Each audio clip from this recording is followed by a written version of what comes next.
On January 3rd, 2009, the first Bitcoin block was mined, the original Genesis block. Since then, it has had a tumultuous 9 years, seeing it soar in a parabolic trend to reach $19,000 at the end of 2017 before suffering yet another volatile pullback. The creation by the mysterious and much speculated Satoshi Nakamoto Bitcoin is heralded as the solution to ending the fractional banking system. And at the end of 2017, the Chicago Mercantile Exchange Group and the Chicago Board Options Exchange began trading Bitcoin futures contracts, further mainstreaming Bitcoin into the financial world. However, Bitcoin has many critics and has been proclaimed to be on its deathbed more than 93 times in 2017.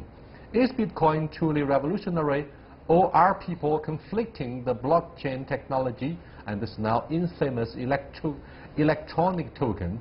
Is Bitcoin a knife to the heart of the financial system? Will nations eventually embrace such a concept or stop it forcefully?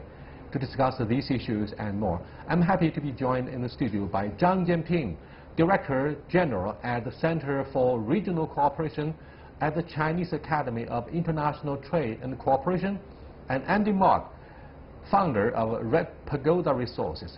We shall also speak by telephone to Peter Schiff, who is the CEO of Euro Pacific Capital Bank and Schiff Gold.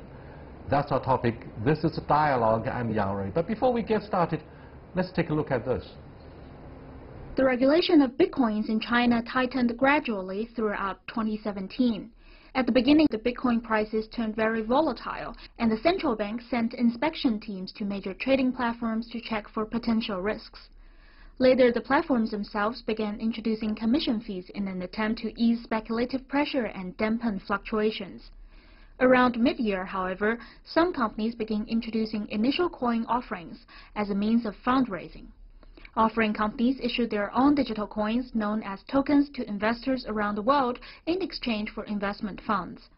The ICOs became so popular that by mid-July, China had 43 ICO exchange platforms. And that was too much for the central bank. In September, it announced a ban on all ICOs by Chinese firms, saying that method of fundraising was too risky for individual investors. And that was followed by a complete ban on all cryptocurrency trading exchanges in the country. By the end of October, they had all shut down. Although our financial markets have developed a lot, the investment options are still very limited. So there was a lot of Bitcoin investment in Bitcoins in China. The regulator has always focused on containing risks. And of course, there are a lot of risks in the financial sector: high leverage, shadow banking, local government debt. Bitcoins raise the possibility of triggering even more risks, so it was necessary to control it.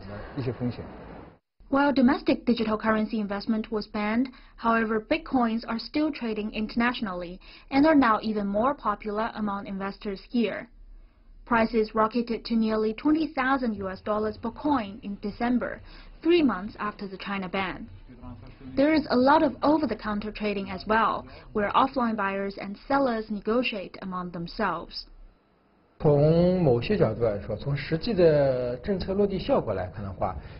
some ways, the government's latest regulation had blowback. It was a very high-profile regulation, with 7 ministries issuing a joint document and many media reports. So many people who didn't know about Bitcoins or ICOs learned about them. And trading overseas is still very active. The price was going up like crazy. So many investors were tempted. I'd say the regulation was a risk education to our investors, but it also gave Bitcoin more publicity.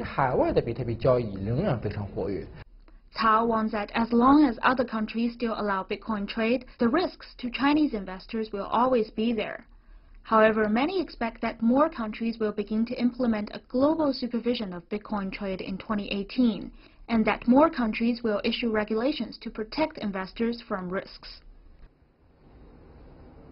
Gentlemen, what do you think of the definition about the Bitcoin? Why is this idea of having cryptocurrency looming larger than real life? My understanding is that today we are living at information age. So, information technology has a rapid development, so rapid.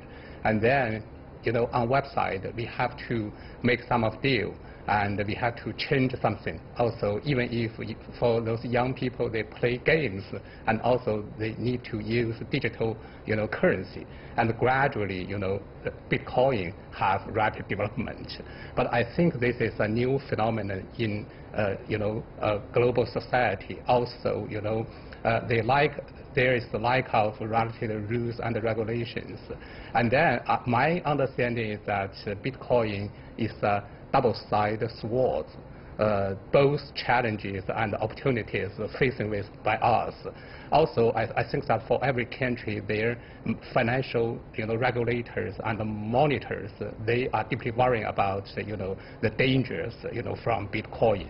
So in this regard, I'm afraid we need to keep an objective attitude on this type of new currencies, and we should consider how to make this market becomes mature a little bit. What do you think of the strong mixed feelings of Jianping?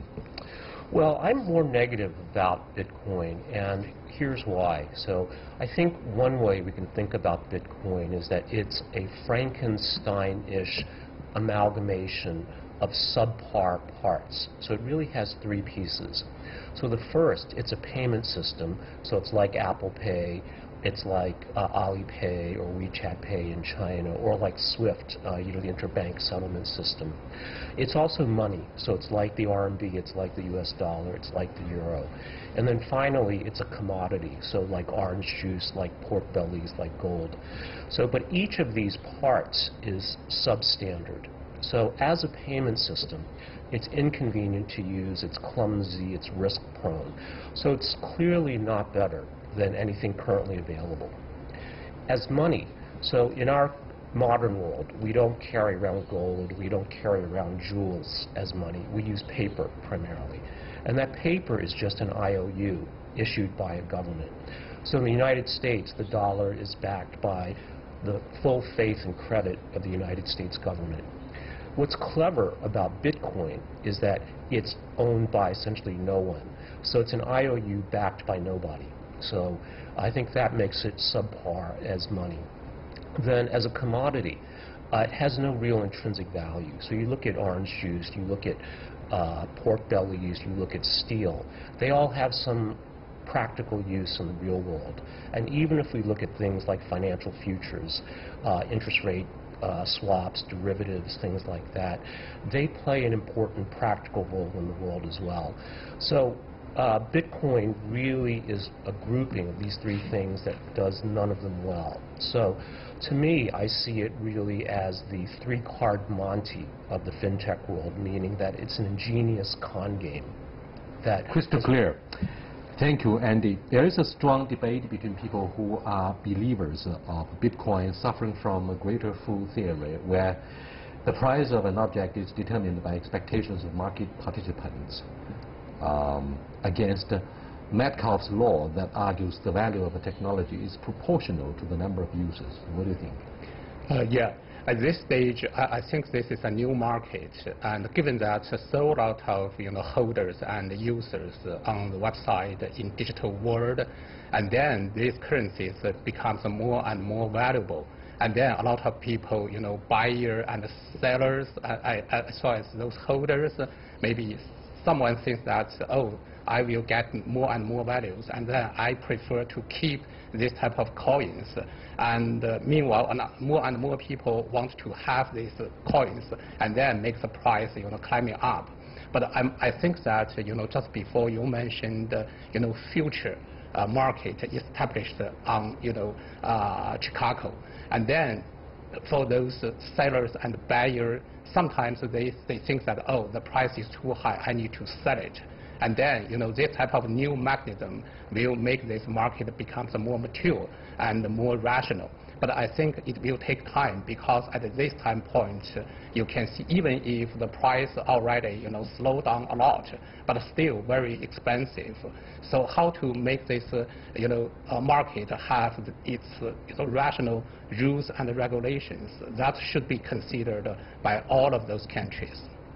There is a difference between blockchain, Andy, an open digital ledger and Bitcoin, the digital currency that is held on the blockchain.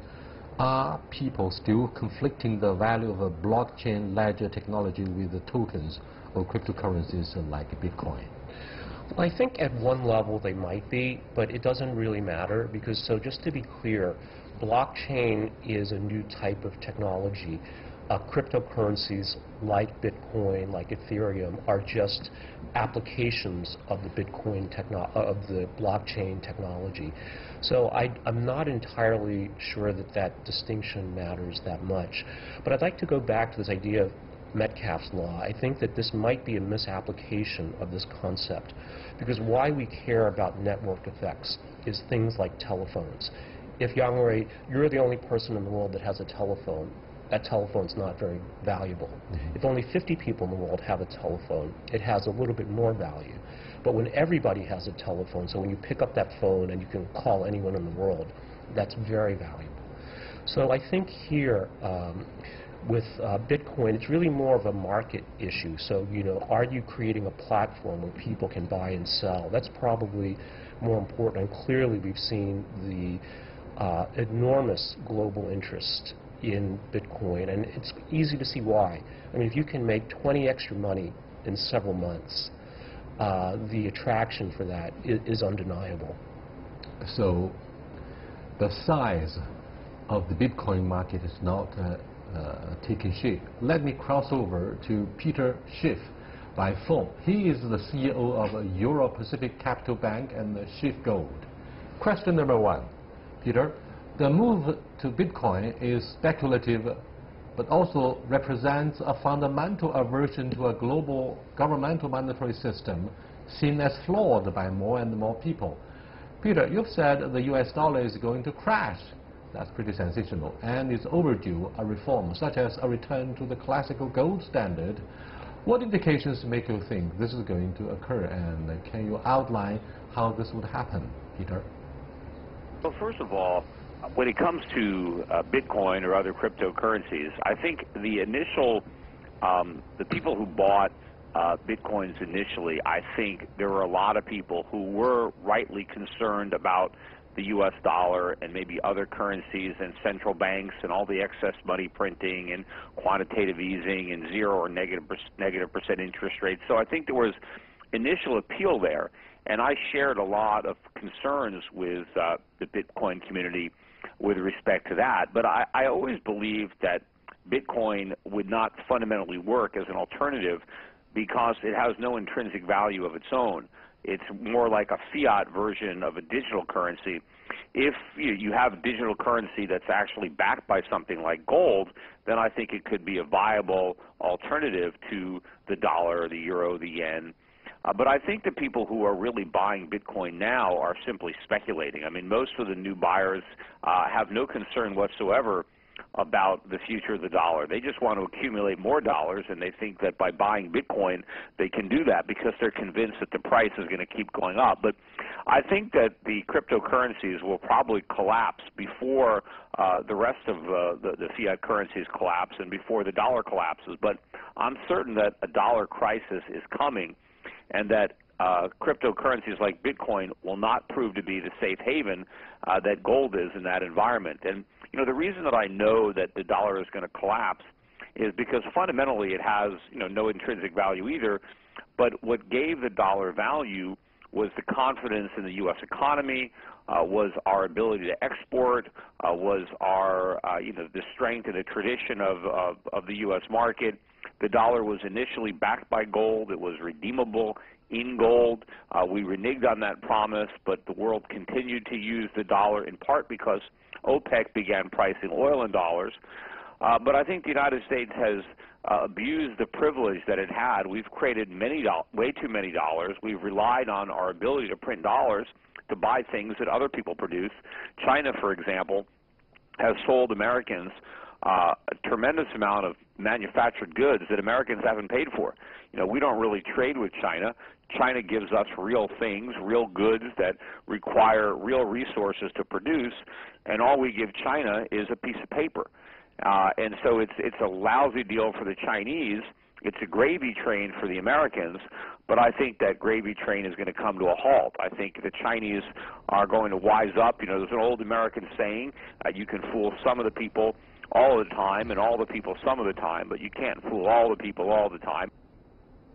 Well, Peter sounds pretty skeptical and cynical about the hefty transactional deals between the United States and China, saying the dollar will sooner or later crash. Do you buy his idea? Actually, I think that U.S. dollar still, is, dominating global currency markets. You mean you haven't lost faith in it? Even if, there are sold out of U.S. dollars, in the market, but if you look at credit, if you look at, confidence for the currencies, U.S. dollar still, is very important for, a global market. So in this regard, I think that maybe in short term, in medium term, at least, at this stage, I think that U.S. dollar is still very important. So regarding the linkage between digital, Bitcoin, digital currencies and, practical currencies. So nowadays, I think that the market is trying to find, how to match, the value of digital Bitcoin and, practical currencies. But in this process, I think that the uncertainties is very huge. Dangers is also very huge. That's why from Chinese side, given that China's financial system has to be kept stable, so in order to avoid those very huge, dangers, we have to. And here is the popular assumption: ever since the dollar was separated from gold standard in the early 1970s, the U.S. dollar has indeed lost its value as the real reserve currency, the major means for settling trade around the world, particularly oil from the Gulf.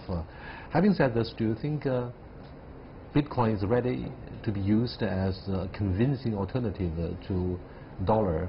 And some of my friends who work for the financial industry say dollar will have its apocalypse. Are you a fan of this theory? I'm not as pessimistic about the outlook for the dollar, and I certainly don't see Bitcoin or any cryptocurrency, just because of the nature of it, taking the place of any major currency, whether that's the dollar, the yen, or the EU. And the reason for that really goes to monetary policy, because one of the important reasons why there is this separation from gold-backed dollars is that money has just become such an important economic management tool for every major economy. So the central banks, of course, print more money when they want to lower the interest rate to encourage economic activity, because the interest rate really is just the price of money, right? So if you lower the price of something, there'll be greater demand, whether that's for computers, automobiles, houses, or money. So without the ability to control the money supply and therefore influence, if not directly control, the real economy, I don't think any rational, sane central bank or government would go for anything like that. But I'm afraid Peter has really scared the Chinese by saying the United States bought a lot of the Chinese commodities with the abusive printing of a paper currency. You are watching Dialogue with Zhang Jianping and Andy Mark. We are also talking to Peter Schiff, a real expert about the Bitcoin. We are addressing issues like why cryptocurrency such as Bitcoin has been popular and went through cycles of fluctuations, rise and fall, causing a lot of jitters in the stock market. I mean, these are the issues that we're going to look at very carefully after we come back. Please stay with us on CGTN.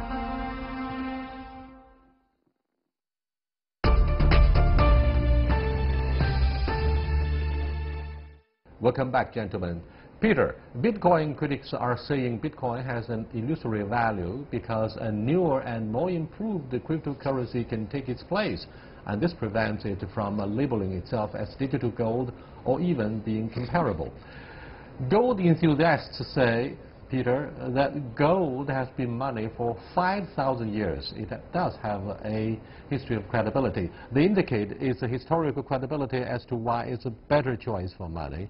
isn't the idea that gold had to be given a precedent to become money also viable for Bitcoin? I mean, first of all, sure. Bitcoin was the first cryptocurrency, which means it's likely not to be the best. Other cryptocurrencies that already exist are faster and less expensive to use than Bitcoin. So Bitcoin is already really made obsolete by cryptocurrencies that have been created subsequent to Bitcoin that actually do a better job. And of course, those cryptocurrencies will likely be supplanted by even other currencies that are created in the future if the bubble continues. But I don't think it will continue. I think the bubble is going to pop because the flaw in all of these cryptocurrencies is that they have no real value. They have no intrinsic value. Money has to be a commodity before it becomes money. That's why gold became money. Gold wasn't always money. It was a very rare, desirable luxury good, and it became money because it was able to satisfy certain criteria for money in a better way than other commodities, which were also used as money.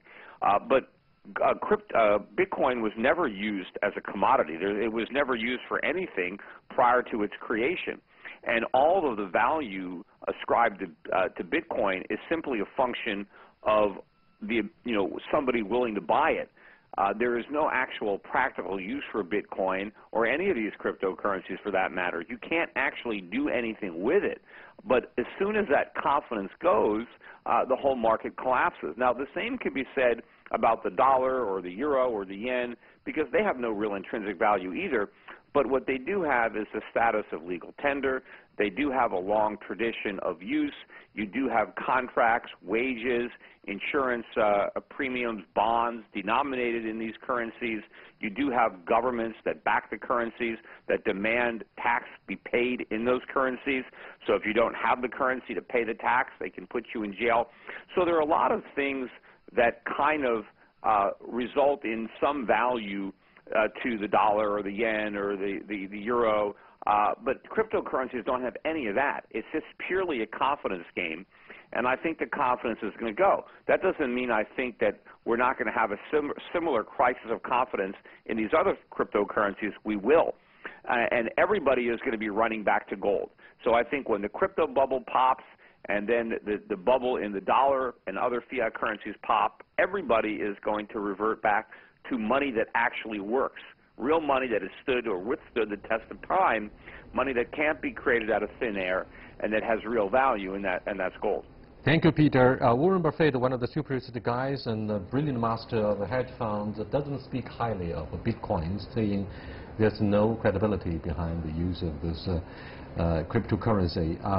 Having said this, Bitcoin jumping is outlined in Satoshi Nakamoto's white paper as both a store of value and medium of exchange. Currently, many holders of Bitcoin are doing just that, holding it without using it. How can Bitcoin succeed as money if everyone is holding it and nobody exchanging it? Or what do you think of this? No, actually, I think that any currencies, no matter that's digital currency or practical currency, actually they have different functions together. First one is payment, and the second one is trading or transactions, and then maybe reserve reservation, something like that. But if you look at digital currencies, actually for those traders and holders, sometimes they need to use to keep, especially when their expectation is higher and higher. But on the other hand, when they think that it's the right time for them to sell it and to get their profit, and then they will sell it. But the critical issue is that without future markets, so that means given that the market has a higher and higher expectation on Bitcoins, and then they just keep it. But today, I think that future market will change this type of game. Meanwhile, I think that for different countries, they have their financial authorities by those new emerging rules and regulations. That's my next question, Andy. China clamped down on its domestic Bitcoin exchanges and miners halfway through 2017. Until then, China had held dominance over exchanges and Bitcoin mining. So now it's Japan and Eastern Europe. Is China losing out as its Bitcoin business moves offshore? Well, I mean, initially it did move offshore as a result of these restrictions, especially on the ICOs. But I think we see other countries now kind of catching up in this regard, being much stricter about how at least cryptocurrencies can be traded because of these speculative excesses. But I think to go back to the earlier point, that money as a medium of exchange and as a store of value, again, it goes back to my kind of central thesis that what Bitcoin is really this Frankenstein-like grouping of subpar parts. Because what makes good money as a store of value? It's that the value of it doesn't change too much from day to day. So if a dollar's worth 1,000 apples today, and then it's worth 50 apples the week after, that becomes very difficult to use that as a store of value. Technically, without getting too much into the details, but actually settling with Bitcoin is very cumbersome and risky. So we can look at it in absolute terms, but from relative terms as well. Especially in China, we have pretty good solutions with like Alipay, WeChat Wallet, and with the RMB as a store of value. So from an investment, particularly from a tech investment perspective, rule of thumb is if something isn't at least 10 times better than the existing solution, it's unlikely to become widespread. Can I have a short answer from Jianping? China initiated the capital controls in 2017 to safeguard its economy and to avert systematic financial risks because it has suffered a large capital reserve decreases. Now, perhaps the Chinese government is aware of future financial turmoil in the global market. What do you think of the implications of the Chinese measures that have been rolled out? Yeah, you know that now China's financial sector is gradually opening and reform. In that progress, actually, financial dangers also, bigger and bigger, especially right now. If you look at in China, a lot of corporations, companies have so a lot of debts. Meanwhile, residents' debts also, climbing up step by step. Right now, financial stability, that's the most critical thing for for peoples of bank. In this regard, I think that we have to monitor and control those capital flow. Especially, relative with, Bitcoins. Bitcoin actually can provide a channel, for those, potential, capital escaping from China's market to global market. Meanwhile, for just before, some people already mentioned that Bitcoin also can provide some of, dark side, transactions, something like that. So without guarantees, safety guarantee, security guarantee for this new market. So I think that in order to prevent, instability caused in financial markets. Whatever its vulnerabilities, our top banker Zhou Xiaochuan may somehow agree to this idea that following the 2008 financial meltdown in the United States, we really want to have a currency that is above the national sovereignty of a single currency like the US dollar to minimize the impact of financial risks. Whether the cryptocurrency of Bitcoin will play that role, I'm not sure. I'll see you next time. Goodbye.